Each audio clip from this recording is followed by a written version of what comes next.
할렐루야. 열왕기와 함께하는 인생평가 12번째입니다. 여러분 모두를 주님의 이름으로 사랑하고 축복합니다. 하나님 말씀 함께 보겠습니다. 열왕기상 11장 3절 왕은 후궁이 700명이요 첩이 300명이라 그의 여인들이 왕의 마음을 돌아서게 하였더라.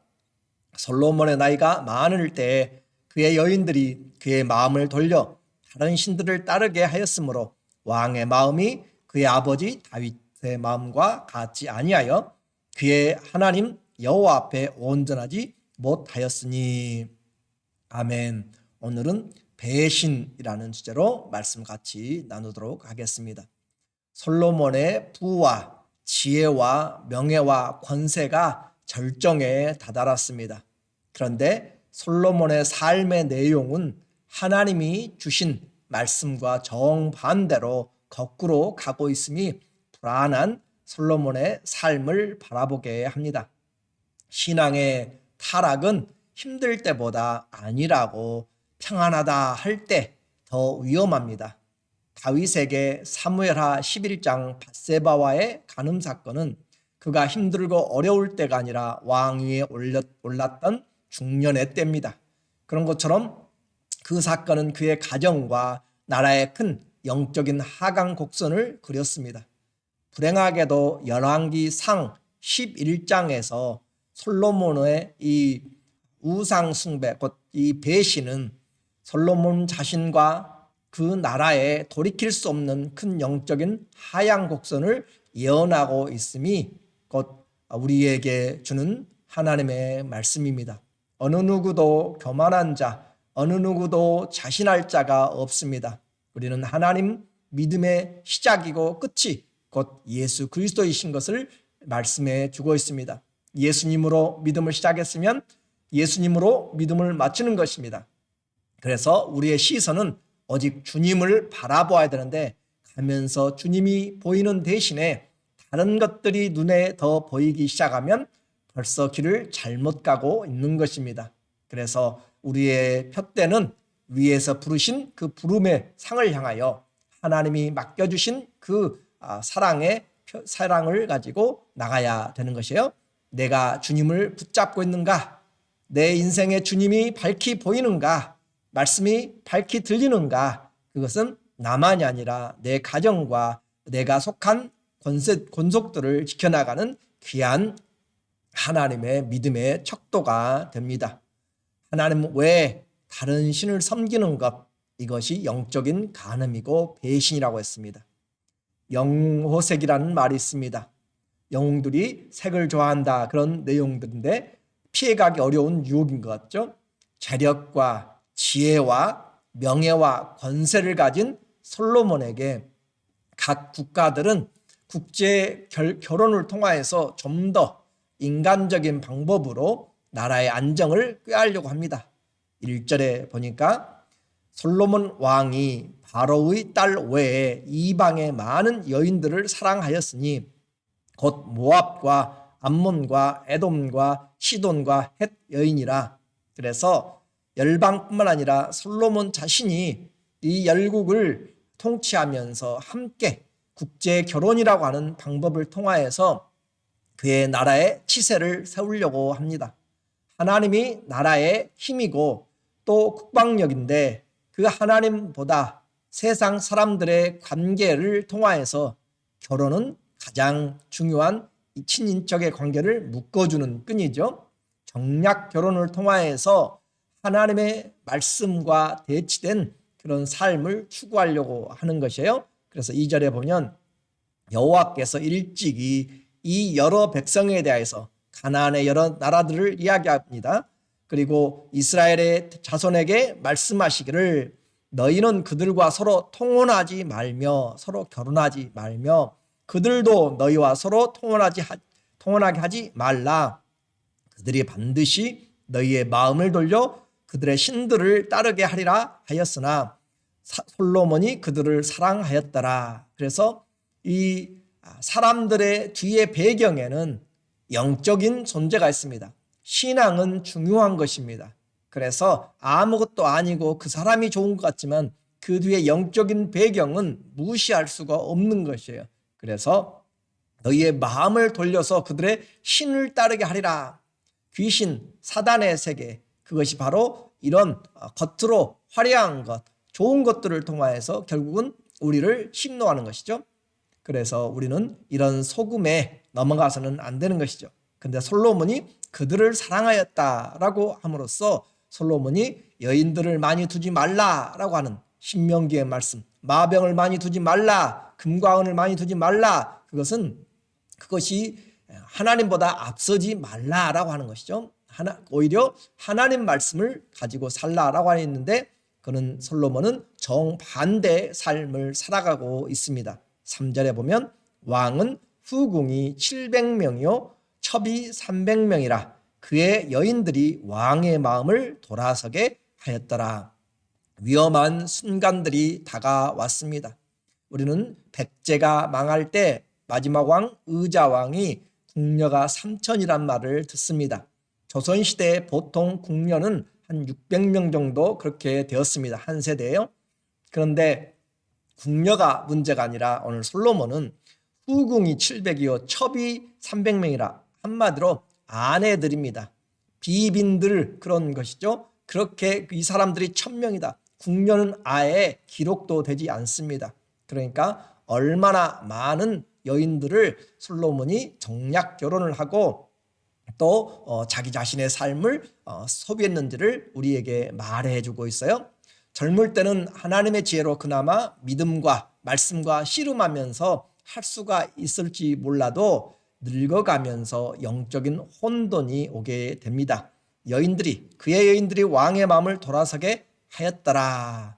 4절에 보니까 솔로몬의 나이가 많았다. 솔로몬은 54세 죽었어요. 그런데 솔로몬 나이가 많을 때 그의 여인들이 그의 마음을 돌려 다른 신들을 따르게 하였으므로 왕의 마음이 그의 아버지 다윗의 마음과 같지 아니하여 그의 하나님 여호와 앞에 온전하지 못하였으니 이는 시돈 사람의 여신 아스타롯을 따르고 암몬 사람의 가증한 밀곰을 따름이라. 그렇게 해서 솔로몬의 나이가 많을 때 그의 여인들이 그의 마음을 돌려서 다른 신들을 따르게 하였다. 이처럼 왕의 마음이 다윗의 마음과 같지 않았다라고 그렇게 말하고 있습니다. 신앙 끝까지 지켜나가는 것이 얼마나 어려운지 모릅니다. 나이 들어갈수록 여인들을 이기는 것은 쉽지 않습니다. 이런 것을 우리는 거꾸로 영적으로 다시 우리에게 적용할 수가 있을 것 같아요. 전도도 나이 들수록 여자분들이 더 잘할 수 있는 그런 부분들이 열리는 것 같습니다. 우리의 교회에도 또 우리의 삶에서도 남편들보다 여자분들이 더 끝까지 믿음을 지켜나가는 그런 부분들이 더 많은 것을 우리가 또 보게 돼요. 그래서 남편들을 믿음 안으로 아직도 믿지 않는 사람들이 있다면 더 그리스도 안으로 돌아서게 만드는 그런 영적인 계기가 되면 좋겠어요. 하나님의 성전이 있는 예루살렘 앞 산까지 이 우상들이 차지하게 되었습니다. 하나님이 세우신 예루살렘의 도성에 성전이 있는데 그 성전의 앞 산까지 바로 이 우상들이 들어왔습니다. 6절 솔로몬이 여호와의 눈앞에서 악을 행하여 하나님 눈앞에서 하나님이 지금 보고 계시다는 것이죠.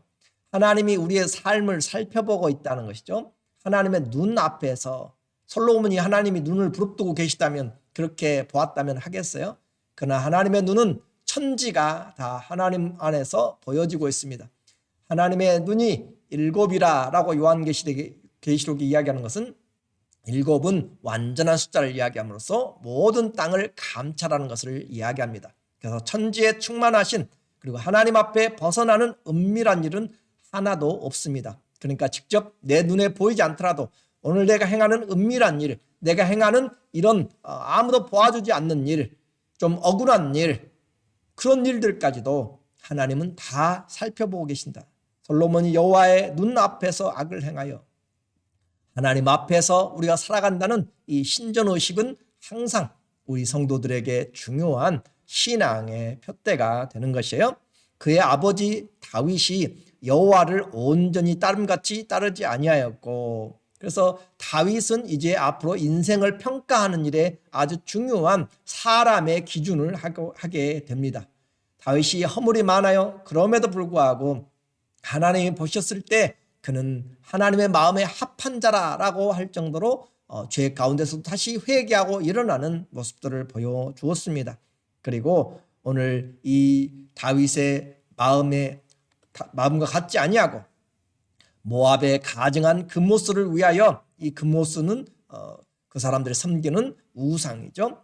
예루살렘 산 앞산에 산당을 지었고 또 암몬 자손에 가증한 몰록을 위하여 그와 같이 하였더라. 금모스나 몰록은 인신 제사를 받는 그런 신들입니다. 그러니까 어린 아이를, 사람을 또 제사로 드리는, 그것이 신을 향한 사랑이다라고 그렇게 표현함으로써 하게 되는 하나님이 금지하신 일들이죠. 이런 신들을 섬기도록 이 예루살렘 성 앞에, 예루살렘 앞 산에 산당을 지었다. 누가요? 솔로몬이 지어 주었습니다. 그리고 그도 거기에 따라서 하는 것들을 방치하고 또 동조하고 했다라고 하는 것을 말하고 있습니다.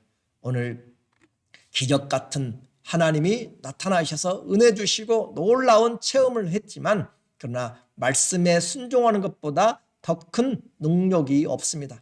하나님의 말씀에 순종이 없으면 반역을 하게 되는 것이에요. 9절에 솔로몬이 마음을 돌려 우상을 자꾸 섬기니까 우상에게로 마음을 빼앗겨 버린다는 것이죠. 솔로몬이 보았을 때 우상은 아무것도 아닙니다. 그런데도 하나님은 보이지 않고 우상은 손에 만질 수 있고 눈에 보이고, 비록 사람이 깎아서 만들었지만 그것을, 우상을 마음을 빼앗도록 그렇게 금치를 하고, 그렇게 하면 사람은 어리석어서 보이는 것에 마음을 쓰고 내가 깎은 것을 내가 절하면서 그것을 신이다 하는 그런 사단의 속임수에 넘어가게 되는 것이에요. 솔로몬의 마음을 돌려 이스라엘의 하나님 여호와를 떠남으로 여호와께서 그에게 진노하시니라. 여호와께서 일찍이 2번이나 그에게 나타나시고 기드온 산당에서 드릴 때, 처음 왕이 올랐을 때, 그리고 24년 후에 하나님이 다시 2번째 나타나셔서 하나님의 기도의 응답과 더불어서 경고를 하셨죠.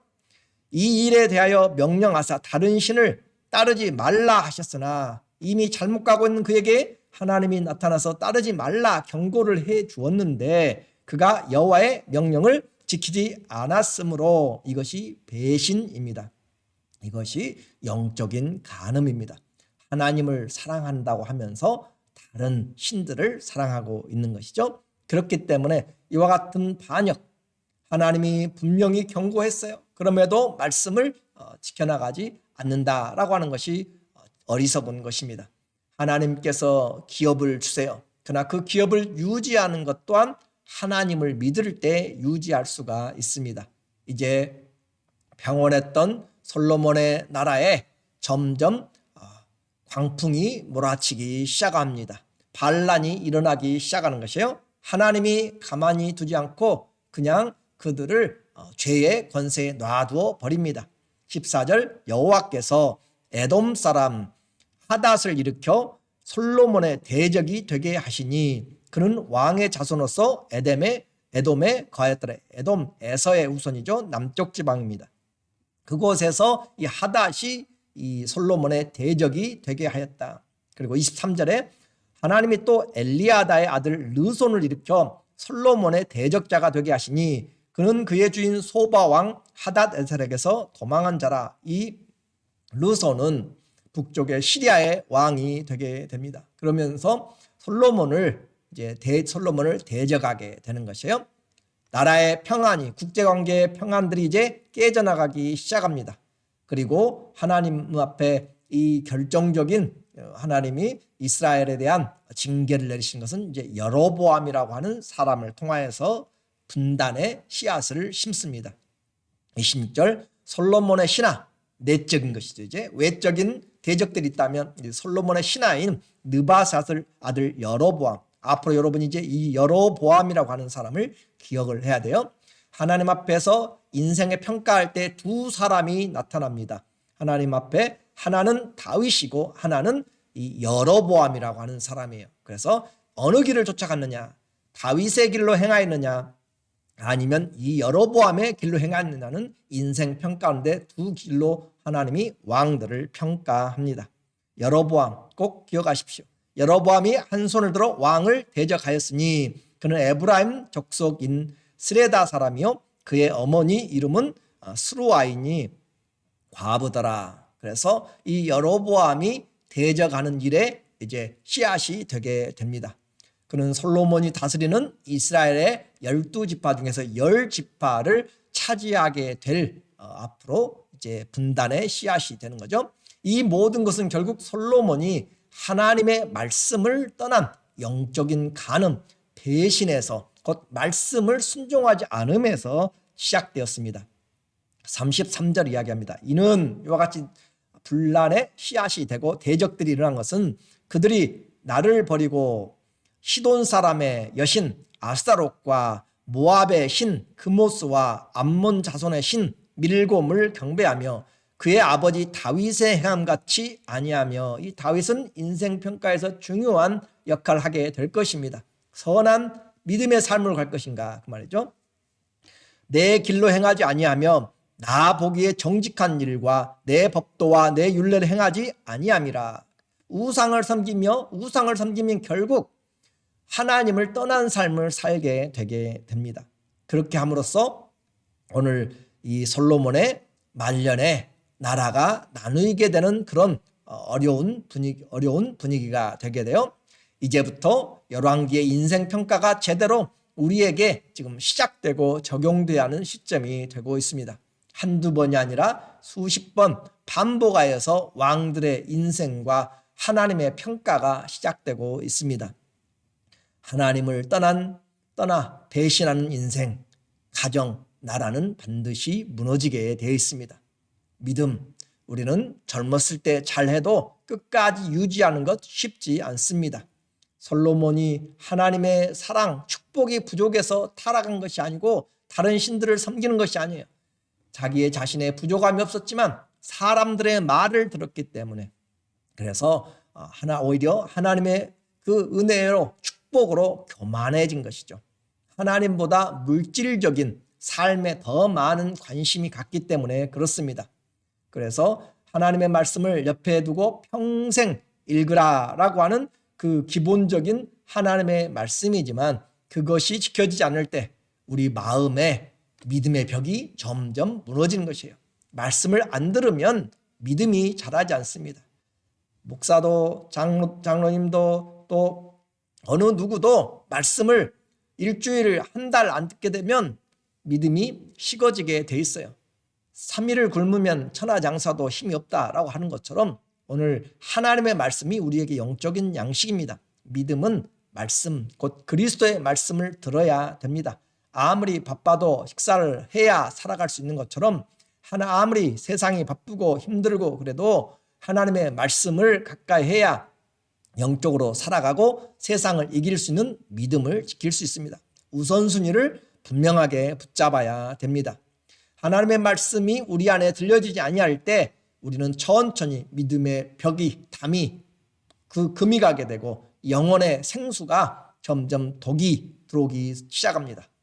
그렇다고 해서 솔로몬이 하나님을 모른다거나 하나님을 사랑하지 않았다는 것이 아니에요. 하나님보다 세상을 더 사랑한 것이죠. 하나님 말씀보다 세상의 말, 왕비들의 말을 더 많이 들었기 때문입니다.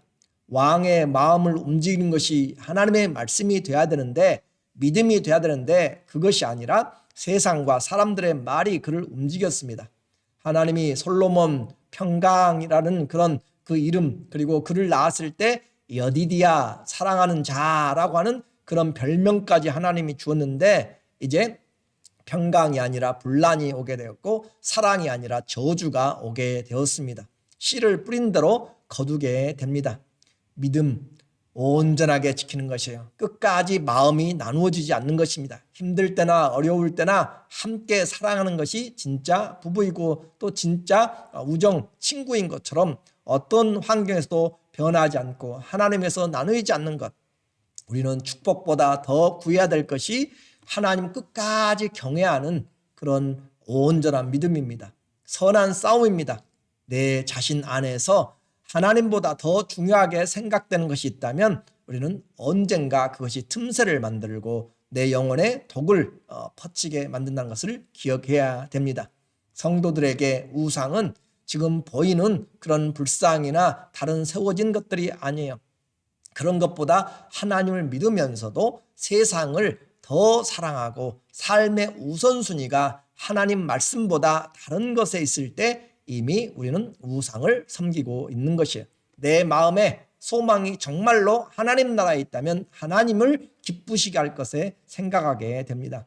아침마다 일어나면서 아니면 저녁에 잘 때 내가 하나님보다 더 중요하게 생각하는 명예와 권세와 힘과 아니면 건강과 어떤 그 사랑들이 있더라도 그것들을 우리는 십자가에 다시 못 박고 주님 한 분만 사랑함이 그것이 진정 나의 힘이고 나의 방패가 되고 나의 위로가 되고 하나님을 사랑하면 모든 것이 질서를 잡게 되고 부모를 사랑하게 되면 형제 자매도 사랑하게 됩니다. 오늘 우리 모두에게 솔로몬의 이 배신을 통하여서 인생의 평가가 다시 한번 나는 부족한 것이 아니라 어렵고 힘들 때만이 아니라 또 평안할 때 또 하나님이 주셨을 걱정과 근심이 없다고 할 때든지 어느 때든지 문제없이 하나님을 끝까지 사랑할 수 있는 그 사람으로 아침부터 저녁까지 한 번씩 생각을 하면서 주님이 주신 인생의 삶 잘 살아가시기를 예수님의 이름으로 축원합니다. 아멘. 기도하겠습니다. 하나님 아버지, 하나님을 섬기는 이 믿음 축복입니다. 변하지 않는 그 사랑으로 끝까지 하나님보다 더 사랑하는 것들이 없도록 인도하여 주시고 이전보다 더 주님을 사랑하고 주 예수보다 귀한 것이 없도록 하나님 인도하여 주시옵소서. 오늘 아침에도 또 오늘 밤에도 잠자리에 들기 전에 주님보다 더 사랑해서 추구했던 것들을 용서하시고 새로운 날 새 이름으로 새 은혜로 주님과 동행하는 에녹이 무드셀라를 낳고 300년을 하나님과 동행하였던 삶의 전환점이 되었던 것처럼 주님 올해 그리스도와 동행하는 삶의 전환점이 되게 하여 주시옵소서. 예수님의 이름으로 기도드립니다. 아멘. 우리의 삶에 하나님을 꼭 동행하면서 우리의 삶의 가장 중요한 2022년 인생의 날들이 되기를 다시 한번 부탁하고 사랑하고 축복합니다.